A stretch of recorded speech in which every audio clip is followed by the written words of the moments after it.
Vous écoutez présentement un livre audio du Cégep de Saint-Félicien.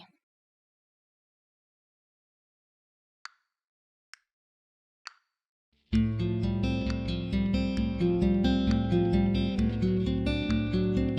11h11 »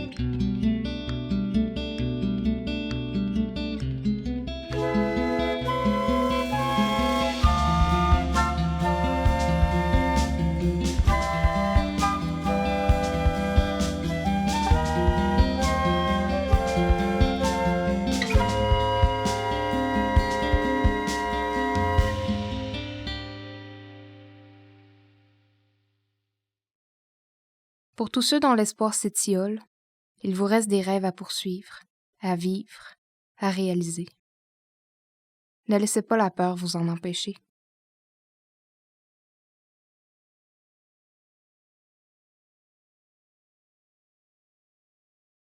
Bonjour. M'a-t-il dit, avec son plus beau sourire. Du moins, le plus beau sourire qu'il pouvait faire à ce moment-là. Je le voyais. Il était rongé par le stress, par la gêne, par, on dirait, le sentiment d'être un moins que rien. Vous savez, je vois pas tout, mais j'en vois bien des choses. Bonjour, bienvenue à l'Office des rêves et des souhaits. Alors, comment puis-je vous aider aujourd'hui? Lui ai-je répondu, avec mon plus beau sourire. Du moins, le plus beau sourire que je pouvais faire à ce moment-là. À vrai dire, je savais pourquoi elle était là. Tous ceux qui viennent nous voir sont là pour la même raison, à quelques différences près. Je viens voir l'avancement de mon rêve, le E17. Votre numéro d'usager, s'il vous plaît? C'est la première chose que les usagers devraient nous dire. On peut pas trouver leur dossier sans. Mais bon, c'est pas grave. Ceux qui viennent nous voir n'ont pas la tête à ça. 47 23 15 A 29. 47 23 15 à 29? C'est donc lui, le fameux usager du rêve E17, le 47 23 15 à 29, celui dont tout le monde parle? Je l'ai jamais servi encore. Pour tout vous dire, c'est ma première journée en tant que préposée aux rêves et aux services. J'avoue, c'est un peu long. C'est pour ça qu'on a raccourci le tout à Paréas. Et 47 23 15, c'est mon premier usager. J'espère que tout sera parfait. Je demande son dossier à une secrétaire. Avant, j'étais secrétaire moi aussi. Le travail consiste à trouver les documents, rangés dans d'immenses classeurs recueillant toutes les informations de tous les usagers, y compris leurs rêves et leurs souhaits les plus chers, il y a même le vôtre, et aller les apporter au préposé.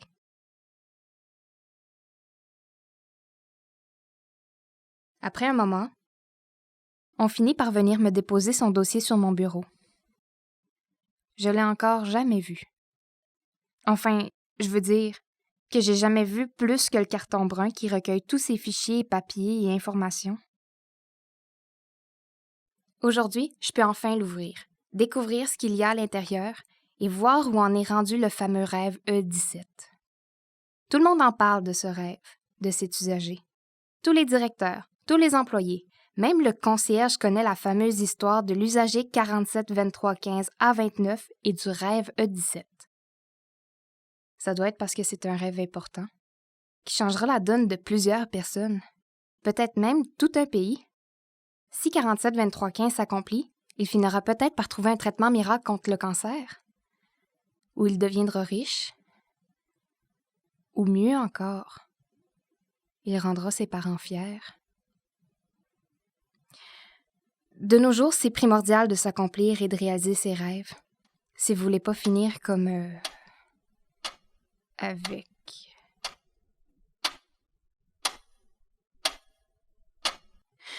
Enfin, je m'égare. Tout ça pour dire que l'Office des rêves et des souhaits est là pour vous aider à vous accomplir. Il est là, devant le comptoir. Il me fixe, puis il fixe son dossier. Je l'ouvre. Il semble chercher désespérément, de son regard tout bas, une note, un petit quelque chose qui pourrait le rassurer, qui pourrait lui dire que son rêve avance bien et que tout finira pour le mieux.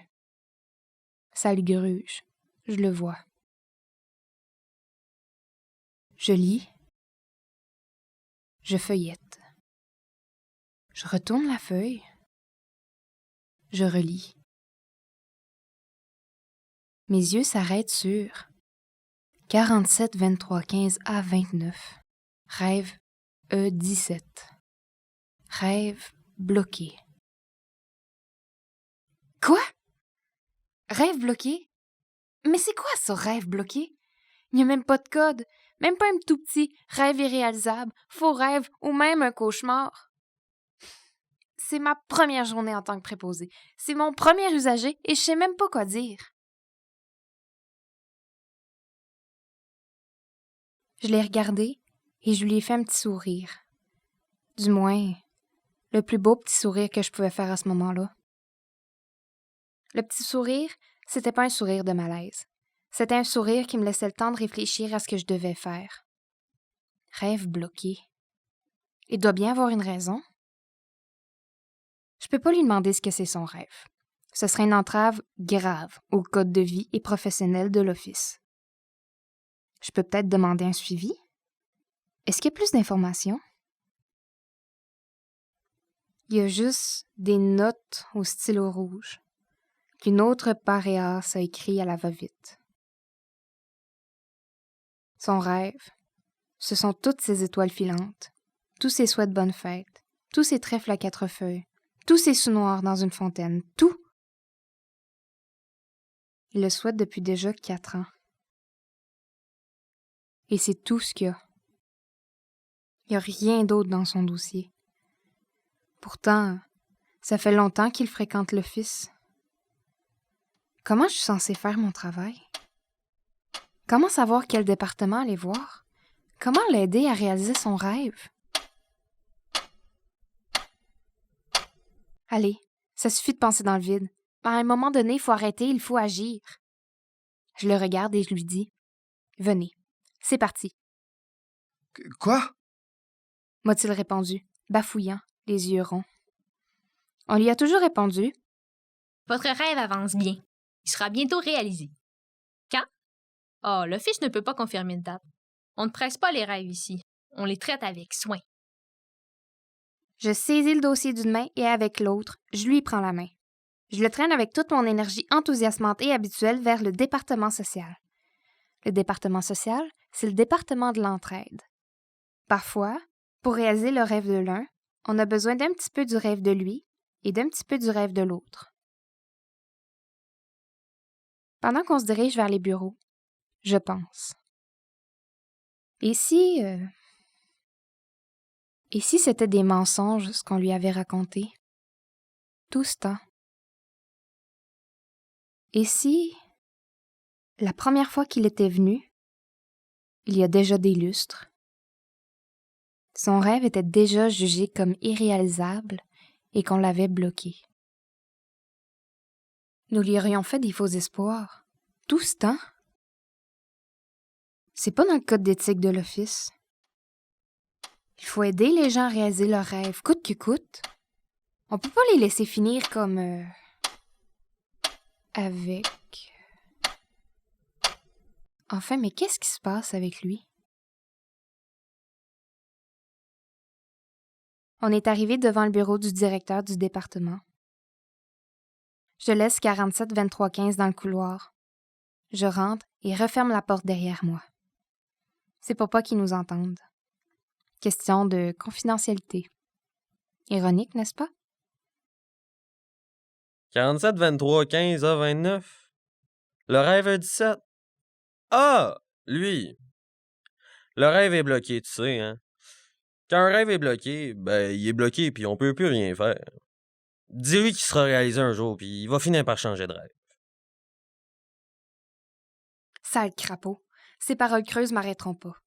Je sors du bureau en faisant attention de semi-claquer la porte. Je reprends la main de mon usager, qui semble perdu, et je l'amène avec moi au département administratif. Où m'emmenez-vous à la fin?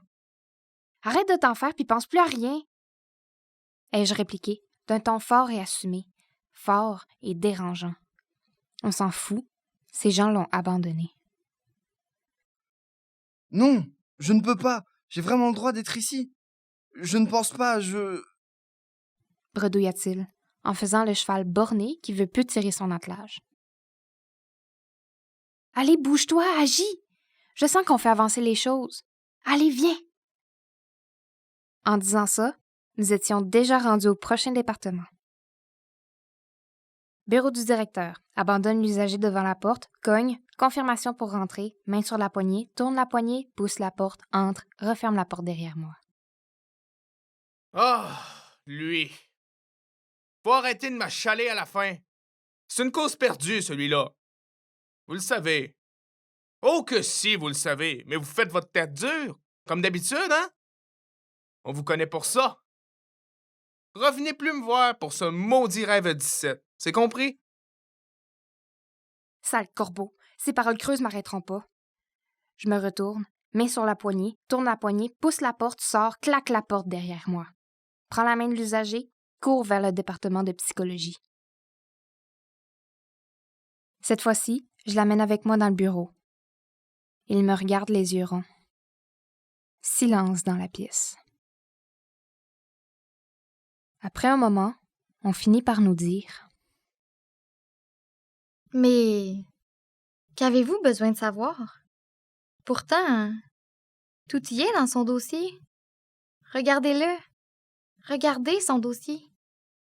Vous ne voyez toujours pas? Vous savez, l'Office sert à aider les gens à se réaliser. Nous ne sommes qu'une petite institution qui les accompagne. On ne peut pas faire le travail à leur place. Qu'il s'y mette un peu, et il conquérera toutes les étoiles du ciel. Il le lui donnera, et finira par l'avoir, son cœur.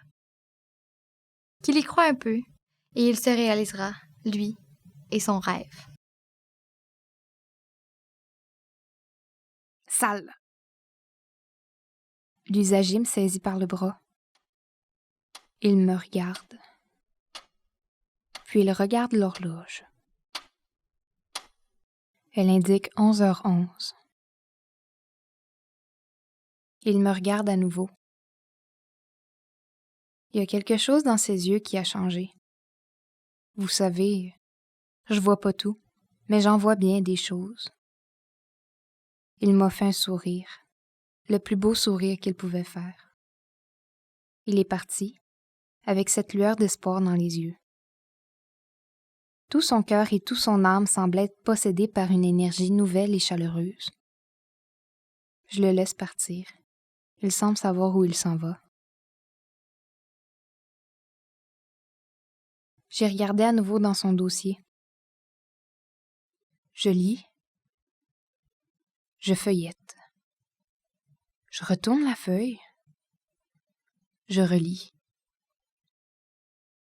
Mes yeux s'arrêtent sur 47 23 15 A 29.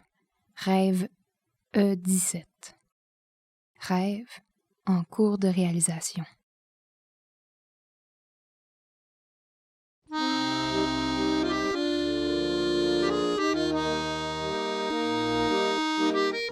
C'était 11h11, un livre audio original du programme Arts, Lettres et Communication du Cégep de Saint-Félicien. Texte, réalisation, montage et mixage, Daphné Paré. Révision de texte, Joanne Vallée. Supervision des opérations, Émilie Gilbert-Gagnon.